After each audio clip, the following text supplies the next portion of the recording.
بچی کی حالت خراب ہے، آپ انہیں کسی بڑے ہاسپٹل میں لے جائیں۔ عمر رسیدہ نرس نے ماریا کو خبردار کیا تھا۔ وہ دوڑی دوڑی ریسیپشن پر آئی تھی۔ جو پیسے جمع کروائے ہیں وہ واپسی دیں، میں اپنی مریضہ کو دوسرے ہاسپٹل میں لے کر جا رہی ہوں۔ بی بی، وہ پیسے تو اب نہیں ملیں گے، کیونکہ ہمارے ہاسپٹل کا رول ہے جو ایڈوانس ہوتا ہے وہ ہم واپس نہیں دیتے۔ کیا واپسی نہیں دیں گے؟ یہ لیپ ٹاپ اٹھا کر میں زمین پر دے ماروں گی۔ سارے پیسے واپس دیں۔ پورے 20,000 روپے جمع کروائے تھے میں نے ریسیپشن پہ۔ ماریا غصے میں چلانے لگی۔ ریسیپشن پر کھڑی لڑکی نے اسے غصے سے دیکھا اور کہنے لگی، کیا آپ پہلی بار ہاسپٹل آئی ہیں؟ یہ ہر ہاسپٹل کا رول ہے کہ وہ پیسے ریفنڈ نہیں ہوتے۔ آپ اپنی مریضہ کو یہاں سے لے کر جا سکتی ہیں، میں پرچہ بنا دیتی ہوں۔ اگر میرے پیسے واپس نہ کیے تو میں ہنگامہ کر دوں گی۔ جلدی واپس دیں۔ شیم آن یو، ایک مریض اپنی زندگی اور موت کی جنگ لڑ رہا ہے، آپ کے پاس سہولیات ہی نہیں ہیں، اوپر سے کہتے ہیں کہ پیسے واپس نہیں دیں گے۔ ماریا نے چیخو پکار کرنا شروع کر دی تھی۔ ذرا ہی فاصلے پر کھڑے جہان لغاری شاہ نے پلٹ کر اس لڑکی کو دیکھا تھا۔ وہ آج اس ہاسپٹل میں ڈونیشن دینے آیا تھا۔ وہ حیران تھا کہ آخر کیا مسئلہ ہے۔ تبھی 2 قدم چلتا یہاں آ کر کھڑا ہو گیا۔ ریسیپشن پر کھڑی لڑکی تھی، تھوڑی ڈر گئی تھی۔ اتنا بڑا بزنس ٹائکون تھا جو ہر ماہ اس ہاسپٹل میں اچھا خاصا ڈونیشن جمع کرواتا تھا۔ وہ آج اس ہنگامے پر حیران تھا۔ کیا ہوا لڑکی؟ کیا مسئلہ ہے تمہارے ساتھ؟ کیوں چیخ رہی ہو؟ دیکھیں سر، میری فرینڈ ہے، اس کے ہاں بچہ ہونے والا ہے۔ پہلے تو 9 مہینے تک ان کی ہاسپٹل کی لیڈی ڈاکٹر ان کا چیک اپ کرتی رہی، اور اب جب کہ ڈیلیوری ہونے والی ہے اس کی حالت بہت ہی خطرے میں ہے، تو یہ کہہ رہے ہیں کہ ہم انہیں کسی دوسرے ہاسپٹل میں لے کر جائیں، جبکہ یہ ہمارے جمع کیے ہوئے پیسے کی واپسی نہیں کر رہے ہیں۔ میں جانتی ہوں اس نے کیسے ایک ایک پائی جمع کی تھی اپنی ڈیلیوری کے لیے۔ ماریا شاہ جہان کی صورتحال بتا رہی تھی۔ تبھی جہان نے ریسیپشن پر کھڑی لڑکی وہ گور کر دیکھا تھا، اور اپنے ساتھ کھڑے ہاسپٹل کے چیئرمین کو بھی، جو بڑی ڈٹھائی سے وہاں پر موجود تھا۔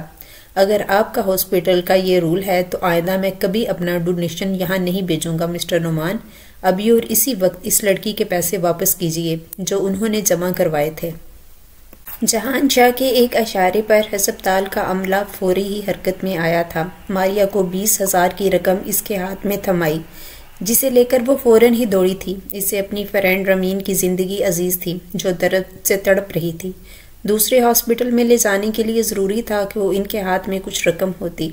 جہان شاہ نے ایک گہری سانس لی اور پھر باہر قدم بڑھا دیے۔ اس کا دل بری طرح خراب ہو گیا تھا کہ کیسے ہاسپٹل والے غریب مریضوں کو لوٹ رہے ہیں۔ تبھی اس کا فون بجنے لگا۔ ابھی وہ فون کان سے لگا کر ہیلو کہنے ہی والا تھا کہ اچانک اس کی نظر اسٹریچر پر لیٹے وجود پر پڑی تھی۔ وہ لڑکی بری طرح سے درد سے تڑپ رہی تھی۔ اس کا رنگ پیلا زرد تھا، لیکن وہ یہ چہرہ لاکھوں میں بھی پہچان سکتا تھا۔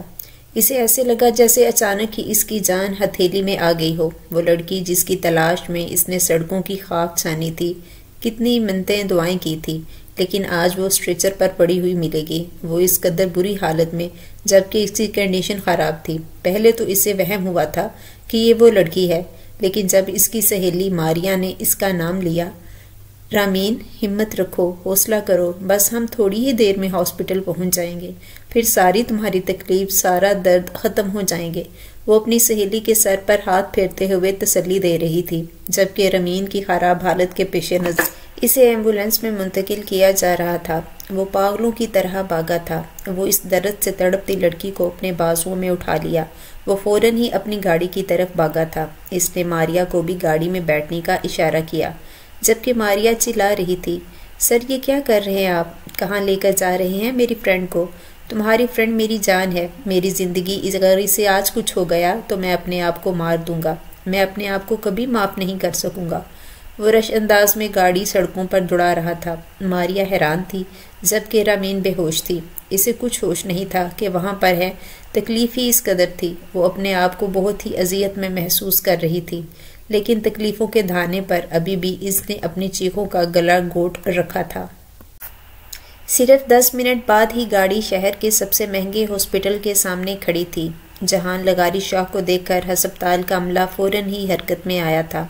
ڈاکٹر، ایمرجنسی ہے، وہ پاگلوں کی طرح چلایا تھا۔ عملے نے فوراً ہی رامین کو آپریشن تھیٹر میں پہنچا دیا تھا، کیونکہ اس کی حالت کچھ زیادہ ہی خراب ہو گئی تھی۔ ماریا حیرت سے اس لمبے چوڑے مرد کو دیکھ رہی تھی جو بچوں کی طرح پھوٹ پھوٹ کر رو رہا تھا۔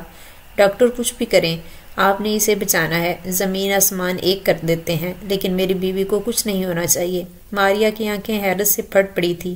بیوی؟ تو کیا یہ رامین کا شوہر ہے؟ وہ حیرت سے جہان شاہ کو دیکھے جا رہی تھی۔ اس کے انداز میں بڑی بے قراری تھی۔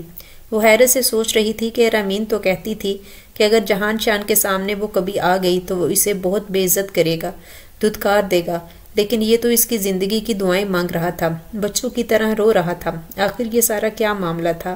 وہ بھی رامین کی زندگی کی دعائیں کر رہی تھی۔ چند لمحے بعد ہی جہان کا فون بجا تھا۔ وہ مل گئی ہے مما، لیکن اس کی کنڈیشن ٹھیک نہیں، بہت بری حالت میں ہے، بس اب دعا کریں کہ میری رامین کو کچھ نہ ہو۔ وہ فون پر کسی کو بتا رہا تھا، شاید اس کی والدہ تھیں۔ ماریا نے ایک گہری سانس لی تھی، تبھی آپریشن تھیٹر سے ڈاکٹر باہر آئیں۔ مسٹر جہان، آپ کی وائف کی حالت ٹھیک نہیں ہے، بیپی ایک دم شوٹ کر گیا ہے، ماں یا بچے میں صرف ایک ہوگی، بچا پائیں گے ہم۔ آپ کے پیپر سائن کرتے، میری وائف کو بچانے کی کوشش کریں ڈاکٹر، اسے کچھ نہیں ہونا چاہیے۔ اس نے فوراً کاغذات پر سائن کر دیے تھے۔ ماریا کا دل ڈوب کر ابھرا تھا۔ یا خدا، رامین اور اس کے بچے کی زندگی دینا، دونوں کی حفاظت کرنا۔ اس نے دعا مانگ کر دونوں ہاتھ چہرے پر پھیرے تھے، پھر ملامت بری نظروں سے جہان کو دیکھتے ہوئے کہنے لگی، اگر اس کو اتنی فکر، اتنی ہی محبت کرتے تھے تو کیوں اتنے عرصے تک اسے اتنی اذیت، اتنی تکلیف دی کہ وہ آج اس حال کو پہنچ گئی؟ جہان خاموش تھا۔ گزرے دنوں کی اذیت ایک بار پھر سے اس کی آنکھوں میں درد بن کر بہہ رہی تھی۔ تھوڑی ہی دیر بعد مما، جیا اور ڈیڈی سب ہاسپٹل پہنچ گئے تھے۔ کیسی ہے رامین؟ وہ ٹھیک تو ہے مما، وہ حاملہ تھی، کیسے گزارے ہوں گے اس نے یہ دن اکیلے، کتنی اذیت اٹھائی ہوگی، اور ابھی بھی وہ تکلیف میں ہے، اس کی کنڈیشن ٹھیک نہیں۔ وہ ماں کے گلے سے لگ کر بچوں کی طرح رو رہا تھا۔ دادو اور مما اس کی زندگی کی دعائیں کر رہی تھیں، خود جیا بھی بائی کو پریشان حالت میں دیکھ کر رو رہی تھی۔ ماریا حیران تھی رامین کے لیے ان سب کی اتنی محبت پر۔ کل جو لڑکی اپنی ڈلیوری کے لیے ایک ایک پیسہ جمع کر رہی تھی، اور آج شاہ خاندان جو اس شہر کا سب سے بڑا رئیس خاندان تھا، وہ رامین پر پانی کی طرح پیسہ بہا رہے تھے۔ شہر کے بڑے ڈاکٹر اس کا آپریشن کر رہے تھے۔ پھر 1 گھنٹے بعد ہی آپریشن تھیٹر کا دروازہ کھلا تھا۔ مبارک ہو مسٹر شاہ جہان، آپ کے ہاں بیٹے کی پیدائش ہوئی ہے، لیکن آپ کی مسز کی حالت ابھی خطرے میں ہے اور انہیں انتہائی نگہداشت میں رکھا گیا ہے۔ ابھی 24 گھنٹے ہی ان کے لیے بہت اہم ہے۔ دادو اور مما کی آنکھوں میں آنسو تھے، لیکن جہان کو ذرا بھی خوشی نہ ہوئی تھی۔ اسے صرف فکر تھی تو رامین کی زندگی کی۔ ڈیڈی نے اسے حوصلہ دیا تھا، کیا بچوں کی طرح رو رہے ہو؟ کچھ نہیں ہوگا انشاءاللہ، وہ بالکل ٹھیک ہو جائے گی۔ ہاسپٹل کے اچھے ڈاکٹر اس کا علاج کر رہے ہیں۔ چند لمحے بعد جب ڈاکٹر نائلہ نے بچہ جہان کے ہاتھوں میں دیا تھا تو اس کے ہاتھ کانپ رہے تھے۔ اس نے مما کو اشارہ کیا۔ عالیہ بیگم نے اس سے فوراً ہی ننھے شہزادے کو اپنے بازوؤں میں بھر لیا۔ جہان نے اپنے قدم ICU کی طرف بڑھائے تھے۔ شیشے کے اس پار لیٹی ہوئی اس کی زندگی کی دھڑکنیں ابھی چل رہی تھیں۔ وہ اس کی زندگی کی دعائیں کر رہا تھا، حالانکہ اسے اچھی طرح یاد تھا کہ ماضی میں اس کے ساتھ کیا کر چکا تھا۔ کسی خوبصورت بہار کے جھونکی کی طرح رامین نے اس کی زندگی میں قدم رکھا تھا، اور پھر ایک غلط فہمی، ایک سازش نے سب کچھ ختم کر دیا تھا۔ اس معصوم کو اس نے کس قدر ذلیل کر کے اپنے گھر سے نکالا تھا۔ ماضی کی تکلیف دہ یادیں اسے پھر سے اذیت میں گھیر رہی تھیں۔ ایک ایک کر کے وہ ساری باتیں یاد آ رہی تھیں۔ میں نہیں جانتا تھا کہ تم میرے علاوہ بھی کئی لوگوں کے ساتھ ریلیشن میں رہ چکی ہو۔ اپنی مظلومیت اور معصومیت کا ڈھونگ رچا رکھا ہے تم نے چہرے پر، لیکن تمہارے چہرے سے نقاب اتر گیا ہے، اس لیے تمہاری عزت اسی میں ہے کہ اپنا سامان لو اور یہاں سے نکل جاؤ۔ میں تمہیں مزید اپنی زندگی میں برداشت نہیں کروں گا۔ جہان اس سے نفرت سے میں کہہ رہا تھا۔ رامین حیران تھی۔ اس نے بیڈ پر کچھ تصویریں اور کاغذات پھینکے تھے، جنہیں دیکھ کر رامین حیران رہ گئی۔ اس کی بربادی کے ثبوت کس نے جہان کو دیے تھے؟ یہ سب جھوٹ ہے، یہ تصاویر میری نہیں ہے۔ میں نے جو کچھ آپ سے کہا تھا وہ سچ تھا، میں نے کوئی جھوٹ نہیں بولا آپ سے۔ رامین سر جھکا کر بس اتنا ہی کہہ سکی تھی، وہ سچ تھا یا جھوٹ مجھے اس سے کوئی لینا دینا نہیں، لیکن مجھے تمہاری مکاری اور ہوشیاری پر حیرت ہو رہی ہے کہ کوئی لڑکی مجھے کیسے بے وقوف بنا سکتی ہے۔ تمہارے معصوم سے چہرے کے تمہارا غلیظ کردار چھپا ہوگا، یہ میں سوچ بھی نہیں سکتا تھا۔ سب گھر والے شادی میں گئے ہوئے ہیں، اس لیے جو تم نے اپنا سامان لینا ہے وہ لوگ یہاں سے چلتی بنو۔ اپنے گھر والوں کو میں خود ہی جواب دے دوں گا، کوئی بھی سوال پوچھیں گے تو میرے پاس ان کا جواب ہوگا۔ تم ان کے آنے سے پہلے پہلے یہاں سے نکل جاؤ۔ اور ضلالت سہنے کی ہمت رامین میں نہیں تھی۔ وہ پہلے ہی بڑی مشکلوں کا شکار تھی۔ جہاں اس کا انتظار کر رہا تھا کہ وہ کب سامان لے کر یہاں سے نکلتی ہے۔ وہ جیبوں میں ہاتھ ڈالے کھڑا تھا، اس کے ماتھے پر بل تھے، جیسے اگر 1 منٹ بھی رامین نے دیر کی تو وہ اسے دھکے دے کر یہاں سے نکال دے گا۔ رامین نے خاموشی سے اپنے کالے رنگ کا بیگ نکالا تھا۔ وہ جانتی تھی کہ اس وقت اگر وہ اپنی صفائی بھی دینا چاہے تو وہ سب جہان کو جھوٹ لگے گا، اس لیے وہ کچھ نہیں کہنا چاہتی تھی۔ خاموش آنکھیں ڈبڈبا گئی تھی، لیکن اس نے اپنے آنسو چھپا لیے تھے۔ اپنے بیگ میں وہ پرانے کپڑے اور جو تھوڑا بہت سامان وہ اپنے گھر سے لے کے آئی تھی وہی رکھنے لگی۔ اس نے اور کچھ بھی بیگ میں نہیں رکھا تھا۔ جیسے ہی بیگ اٹھانے لگی، جہان کی آواز پر رک گئی۔ یہ لو، یہ پیسے رکھ لو، یہ تمہاری ان 3 راتوں کی قیمت ہے جو تم نے میرے ساتھ گزاری ہے۔ طلاق کے پیپر میں تمہیں جلد ہی بھجوا دوں گا۔ یوں سمجھ لو کہ میرا اور تمہارا کوئی رشتہ تھا ہی نہیں، اس لیے میں یہ پیسے تمہیں دے رہا ہوں۔ اس نے نوٹوں کی 3 موٹی موٹی گڈیاں رامین کے آگے رکھی تھیں۔ رامین نے ان نوٹوں کو نظر اٹھا کر بھی نہ دیکھا۔ ابھی چند لمحے پہلے ہی تو وہ تیار ہوئی تھی، گلابی رنگ کا ہلکا سا سوٹ پہنے، کلائی میں 2-3 چوڑیاں ڈالی تھیں اور ہونٹوں پر لپسٹک، لیکن وہ نہیں جانتی تھی کہ رات کی بھیانک خاموشی اس کی خوشیاں نکلنے کو تیار بیٹھی ہے۔ اس نے خاموشی سے بیگ کندھے پر ڈالا اور کمرے سے نکل گئی۔ جہان نے اس پر ایک نظر ڈالی تھی، تبھی اچانک اس کے موبائل پر میسج کی ٹیون بجی تھی۔ جنید کا وائس میسج تھا اور وہیں پر کھڑا کھڑا اس کا میسج سننے لگا۔ جہان، میری بات غور سے سنو۔ دیکھو، مجھے کسی نے اطلاع دی ہے کہ نیلم تمہیں اور رامین کو جدا کرنے کے لیے کوئی چال چلنے والی ہے۔ اس نے کوئی جھوٹے کاغذات اور جھوٹی تصاویر بنائی ہیں۔ مجھے اس کے کام کرنے والی ملازمن کے بیٹے نے بتایا ہے، اس لیے میں کسی گھٹیا سازش کا شکار ہونے کی ضرورت نہیں۔